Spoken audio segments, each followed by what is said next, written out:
Tip number 4, home remedies से दूर रहना है। हाँ जी, कभी भी अपने पिंपल पे कोई एक्सपीरियंस ऐसा नहीं करना कि रात को टूथपेस्ट लगा लें तो सुबह तक वो पिंपल ड्राई हो। नींबू नहीं लगाना, बेकिंग सोडा, मीठा सोडा, ऐसी कोई भी चीज़ आपने अपनी एक्नी पे नहीं लगानी और ना ही इस तरह स्टेरॉइड वाली जो क्रीम्स होती हैं जैसे बेटनोवेट हो गई या क्लोपोवेट हो गई कि ये एक्नी को ड्राई करती हैं, ऐसी कोई भी क्रीम आपने यूज़ नहीं करनी है क्योंकि ये सब आपकी स्किन की जो प्रोटेक्टिव लेयर है ना उसको ख़राब कर देती हैं, स्किन को जला देती हैं और बाद में शदीद किस्म की पिगमेंटेशन बन जाती है। पिंपल और एक्नी वाली स्किन पे बेसन का आटा, मुल्तानी मट्टी ऐसी भी कोई चीज़ नहीं लगानी क्योंकि वक्ती तौर पे तो ये आपकी स्किन को ड्राई कर देती हैं, लेकिन बाद में आपकी स्किन पहले से भी ज़्यादा सीबम प्रोड्यूस करती है और पोर्स जो है ना वो बंद हो जाते हैं। और दूसरी बड़ी गलती कि जब आपकी स्किन पे पिंपल्स हो, बहुत ज़्यादा एक्नी हो तो कभी भी स्टीम नहीं लेनी, उससे आपके पोर्स मज़ीद ओपन हो जाएंगे। अच्छा, अब आते हैं टिप नंबर 5वीं है ना, हाँ टिप नंबर 5 पे, ये है मीठा काम करें। ये बात आप लोगों को बहुत अजीब लग रही होगी कि एक्नी की बात हो रही है तो उसमें मीठा कहाँ से आ गया, लेकिन सबसे बड़ा मसला मीठा ही होता है क्योंकि इससे हार्मोनल इम्बैलेंस होता है।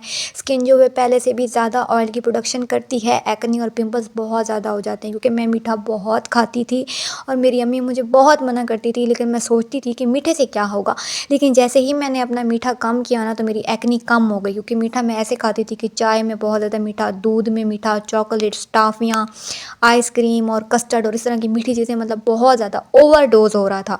तो इसलिए मतलब बैलेंस रखें तो कुछ नहीं होगा, लेकिन जब कोई चीज़ बहुत ज़्यादा हो जाएगी तो फिर वो ज़ाहिर है नुकसान तो देगी। आप लोगों में से कुछ लोग सोच रहे होंगे हम तो मीठा नहीं खाते, लेकिन साथ साथ आप ऑयली चीज़ें तो खा रहे हैं ना। मतलब आपने अपने खाने पीने पे लाजमी ध्यान देना है कि ऐसी कौन सी चीज़ है जो आप बहुत ज़्यादा खा रहे हैं, ऑयली चीज़ें ज़्यादा खा रहे हैं या मीठी चीज़ें ज़्यादा खा रहे हैं। और जब अपना खाना पीना आप बैलेंस करेंगे ना तो आपकी स्किन इंशाल्लाह खुद ही ठीक होना शुरू हो जाएगी। अच्छा, अब चलते हैं फाइनल टिप की तरफ और वो ऐसी कमाल की है ना कि आप लोग हैरान रह जाएंगे और जब उसको आप लोग अपनी रूटीन का हिस्सा बनाएंगे ना तो फिर आप लोगों को समझ आएगी कि सबसे इम्पॉर्टेंट जो चीज़ थी ना वो यही थी।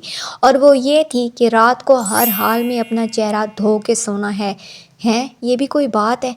नहीं, यही तो असल बात है। यही वो आदत थी जिसने मेरी स्किन को सबसे ज़्यादा हील किया कि रात को हर हाल में चेहरा धो के सोना है, कभी भी बगैर धोए या प्रोडक्ट लगाकर नहीं सोना। बहुत ज़्यादा एक्नी है, बहुत ज़्यादा पिंपल है तो सोने से पहले आपने ये काम करना है कि अपना सैलिसिलिक एसिड वाला या टी ट्री वाला या कोई भी मेडिकेटेड सोप लेना है या फेस वॉश लेना है। उससे तकरीबन 40 से 50 सेकंड तक अपने चेहरे को जेंटली मसाज करना है ताकि वो अच्छी तरह से क्लींस हो जाए। कोई डबल क्लींजिंग की ज़रूरत नहीं है, आप सादा से अपने फेस वॉश के साथ भी क्लींजिंग कर सकते हैं।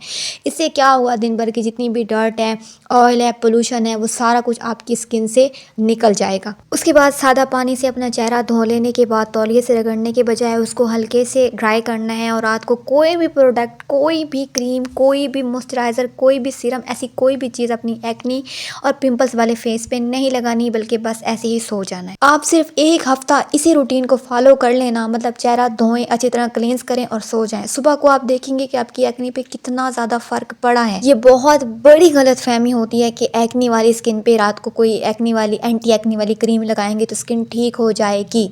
अगर आपकी स्किन पे एक्टिव एक्नी है, स्किन इरिटेट है, पिंपल्स निकल रहे हैं, इस हालत में कोई भी नाइट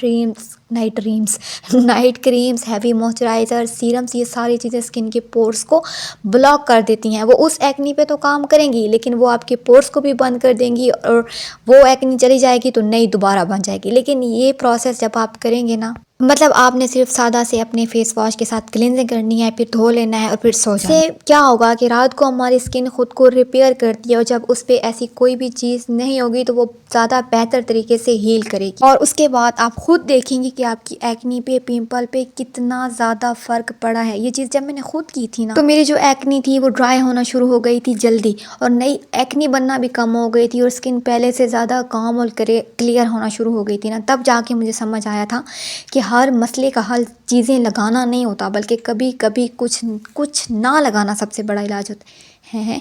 ये तो मैंने एक नया, वो अकवाल ज़रिए नहीं होता, एक नया कॉल कह दिया है, लेकिन ये बिल्कुल हकीकत है, मेरा खुद का एक्सपीरियंस है। और अगर आप वाकई चाहते हैं कि आपकी एक्नी जल्दी ख़त्म हो जाए, स्किन ख़राब ना हो, दाग धब्बे ना पड़ें, तो सिर्फ चंद एक यही चीज़ें फॉलो कर लें। इंशाल्लाह आप देखेंगे कि आपकी जो स्किन है ना वो खुद ठीक होना शुरू हो गई है, पहले से बेहतर होना शुरू हो गई है। तो बस जी इतनी सी वीडियो थी, 10 मिनट की वीडियो, और ये मेरी पहली यूट्यूब की वीडियो है जो इतनी लंबी होगी, मैंने अभी देखा है। अच्छा जी, बाकी वीडियो यहाँ पे ख़त्म हुई। अच्छी लगी हो तो लाइक कर दें, मेरे यूट्यूब चैनल को भी सब्सक्राइब कर दें। फिर मिलेंगे, अल्लाह हाफिज़।